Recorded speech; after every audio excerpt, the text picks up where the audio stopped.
There's just one piece of very small research, and I think it's extremely significant that when that research, when there were proposals made to expand that research to other parts of the country, all the proposals that were put forward were rejected. And that was a piece of research conducted by Southall Black Sisters among women around Southall of different backgrounds about issues of belonging, faith, how they saw it, and political activism and allegiance and so on. And women described very complex relationships with issues of religion, one of which was that they frequently did not identify with merely one form of religion.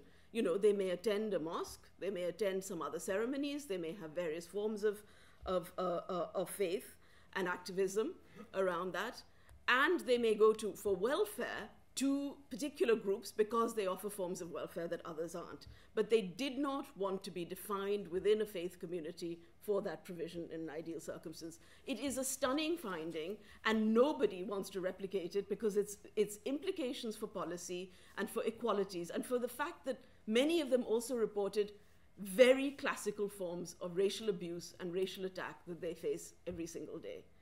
And yet, that is not a discourse that we can get out there, that this issue of faith, whether we're talking about Britain or whether we're talking about how it's playing out in Pakistan, for instance, in relation to the issue of blasphemy now. What we have to understand, for instance, about Pakistan is that the existence of a blasphemy law not only heavily impacts on women, and women who are in minorities, as the case of Asia Bibi shows, a Christian woman accused of blasphemy, but also is a struggle taking place among Muslims who accuse each other of blasphemy all the time. So they're constantly accusing each other among, Deobandis and Barelwis and so on of blasphemy in order to outlaw the other.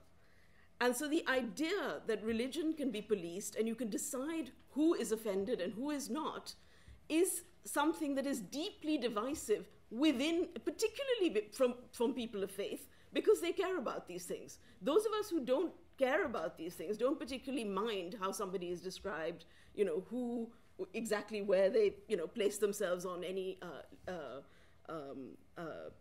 form of faith. It also completely glides and ignores the fact that every single religion that I know, as it plays out in most parts of the world, is influenced by other religions. When I said this to Neera, she said, you must relate to the global. You're always talking South Asian. I think partly Hale's and I talks will show that we're situated in different contexts, external to Britain, as well as in Britain, and we relate to those contexts. So the point is, why should a tiny sect of Wahhabi Islam, because it controls oil wealth, be the trope for Muslims everywhere? It is not. The vast majority of Muslims in the world live in the Indian subcontinent, in India, Pakistan, and Bangladesh. India alone is one of the largest Muslim countries in the world. And it has intellectually and aesthetically and culturally contributed to understandings of what Islam is, or what Muslims have created and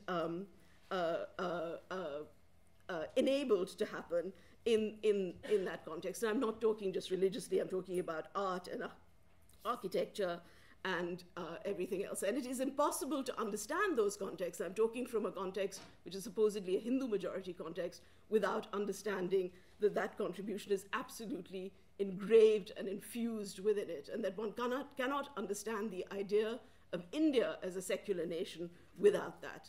One cannot also understand the idea of Bangladesh, which moved away from being the Islamic nation of Pakistan in a bitter struggle, and that there is a renewed democratic struggle within Bangladesh to remove Islam as a state religion and remove it from its military constitution to its original constitution of independence. And there's also a struggle for accountability of those who committed war crimes in 71 in Bangladesh, and some of those people are being harbored here in Britain.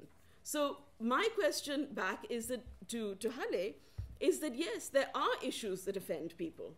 Those are things that we need to take up in civic debates.